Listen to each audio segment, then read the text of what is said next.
បងប្អូនគ្នាថ្ងៃនេះយើងចង់មកបង្រៀនបងប្អូនពីពាក្យពាក់ព័ន្ធនៅពេលដែលយើងចង់កំងឲ្យបានពីប្រទេសចិនហើយយើងចង់ឆាតទៅខាងហាងនៅប្រទេសចិនសួរពីតំណែងរបស់យើងថាតើគួរយើងប្រើពាក្យអីខ្លះទីមួយបើសិនជាយើងចង់សួរថាតើអីវ៉ាន់នេះមាននៅក្នុង stock ស្រាប់ឬទេនៅក្នុងភាសាចិនគឺយើងនិយាយថា这件商品有现货吗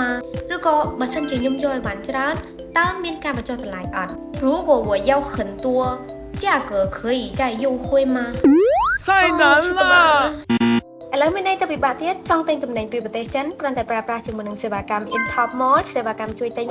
0% ទិញតំណែងពីប្រទេសចិនក្នុងថ្លៃដើមគ្រាន់តែផ្ញើរូបភាពឬក៏ link ទៅកាន់ page InTop Mall ក្រុមការងារជំនាញនឹងរៀបចំជូនពិតជាចំណេញពេលវេលាមែនទែនជាពិសេសរីកមិនទៅកាន់បងប្អូនដែលចង់កំងឲ្យបានច្រើនដើម្បីយកមកធ្វើការលក់បន្ត